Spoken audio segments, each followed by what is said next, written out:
Hi, I'm Anne. Today we're going to make some adorable little totes. They would make a wonderful tree ornament or a gift container. You can put money in them or candy.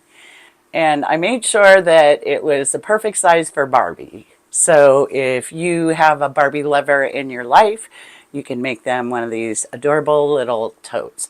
This is Bushcraft Barbie. So let's get started. So there is a pattern with this project and it's linked in the description below. All you have to do is subscribe to the channel and follow that link. And for this project, you'll need 2 pieces of outer fabric cut to 4.5 by 3.5 inches, 2 lining pieces also cut to 4.5 by 3.5 inches. You'll need 2 pieces for the straps cut to 1.5 by 11 inches. And then you'll need 2 pieces of either fusible fleece or fusible interfacing cut to 3 inches by 4 inches.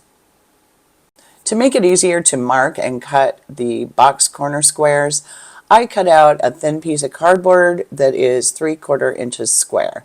So once you get that cut, you can just lay it on the bottom left and bottom right sides of each of your pieces of fabric. And I found that using a sharp pair of small scissors made it easy as to cut all those squares out.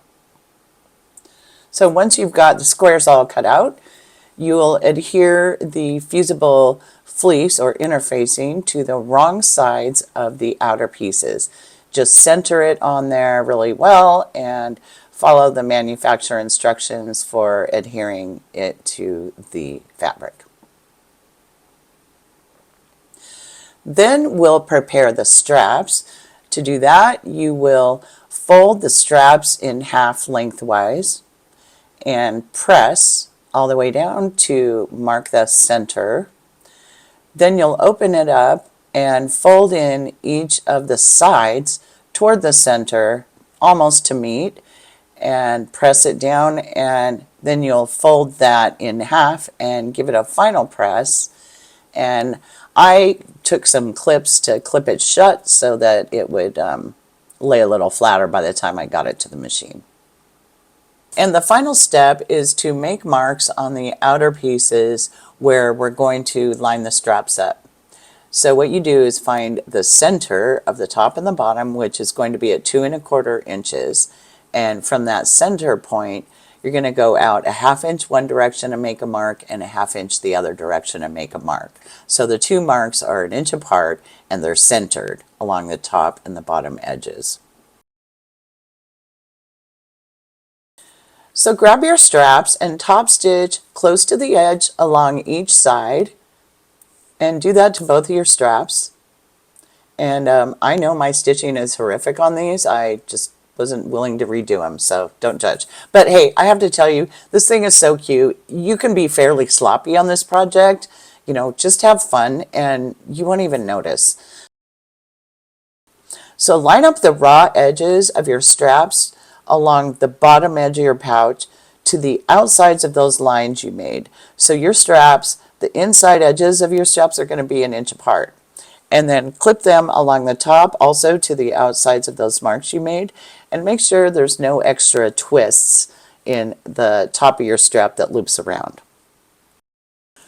So to attach the straps, start at the bottom of one of your top stitch lines and sew all the way up to about 3/4 of an inch from the top of the outer piece. Then pivot and stitch across to the other top stitch line and go back and forth a couple times. Then go back down toward the bottom of the outside piece along the other top stitch line. Do that to attach the other 3 strap ends on both of your outer pieces. Then fold the handles down away from the top of the tote and secure them with either pins or painter's tape or something like that. So with that handle secured out of the way, go ahead and place one of the lining pieces right sides together on top of the outer piece. Then line up all of the edges and pin or clip along the top edge. Then flip it over and stitch right along the edge of the fusible or the interfacing all the way across the top there, back stitching at the start and the end. Once you've done that with both pieces, go ahead and finger press that seam out towards the lining, and then untape or unpin that handle and re-secure it with tape or a pin to the lining side this time to make sure it's away from all of the edges. So take these two units and place them right sides together so that the linings are facing each other and the outsides are facing each other. And making sure especially that the seam in the center is lined up really well, clip them together all the way around the outside. You can also kind of try to make sure that where the straps meet at the bottom of the outside pieces, those are kind of lined up too. Then at the bottom of the lining, mark a 1.5 to 2 inch opening that you'll leave unstitched for when we turn the project. So now you're going to stitch along both of the long sides and both of the bottoms, making sure that you're back stitching at the beginning and ending. I like to do a 3/8 inch seam allowance along the lining sides, and as I get towards the outer pieces, I kind of veer off to the outside a little bit and I reduce my seam allowance down to 1/4 inch. This will make the lining fit a little better when we tuck it down inside the tote. And you're going to skip over those box cutouts. We're not going to do any stitching on those right now. When you do the two seams on either side of that opening on the bottom of the lining, make sure that you go back and forth several times and really reinforce those edges, because we are going to be putting quite a bit of stress on them when we turn the project right side out. So now it's time to sew up the box corners. We just take the square cutout and we open it up the other direction so that we can line up the seams, and so that that square cutout becomes a flat edge. And I like to nest the seams, so I flip one seam one direction, the other seam the other direction, and just kind of lock them together and then pop a pin or a clip in. And when I clip together the opposite side of the seam on the other box corner, I like to make sure that I'm flipping the seam the same direction so that it's not twisted in the middle. So then you'll stitch 1/4 inch away from the edge on all 4 of those box corners. So now it's time to turn the project right side out. And so just reach inside the opening you left and taking your time, just kind of gently push the outside of the tote through that hole so that it's right side out.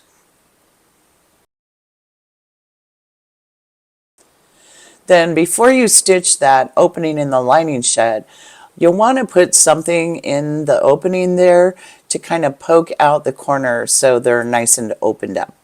I use chopsticks. So now it's time to sew that opening in the lining shut. Just kind of tuck that seam allowance inside and pull the outside edges of the opening tight, and it should kind of just pop into line for you. Then you can either hand stitch if you want it to be an invisible seam, or I just usually do it on the machine. Go ahead and stitch really close to the edge to shut that up, making sure that you're catching both sides of the seam under the needle. Then push that lining down inside your tote and kind of roll the edges around the top in your fingers to make sure that that lining is kind of pushed down and isn't sticking up above the outer fabric. And I went ahead and took it to the iron and gave it a good press. And so the final step is to do a top stitch all the way around the outside of the top. And I went ahead and switched the thread color to something that would disappear into the bag a little better, since my stitching isn't great today. I loaded that green thread on the top. I probably should have loaded it in the bobbin because it's much easier to do this sort of top stitching from the inside of the bag. But since I already had that thread loaded on top, I went ahead and top stitched from the outside.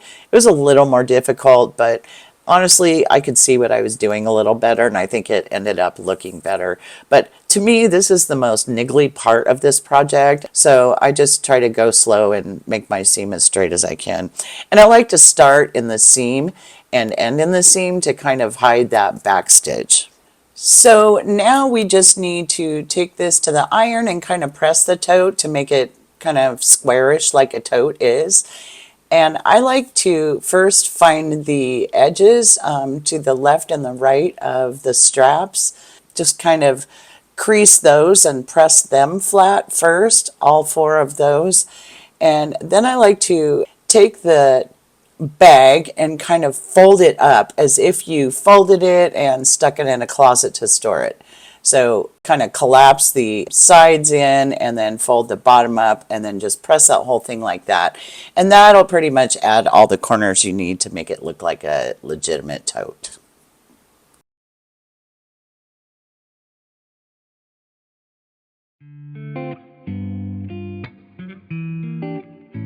Thank you for joining me, and don't forget there's a link to the pattern in the description below. Just subscribe and follow that link, and I hope that you get to spend some time with family and friends in the upcoming days, and I'll see you next time.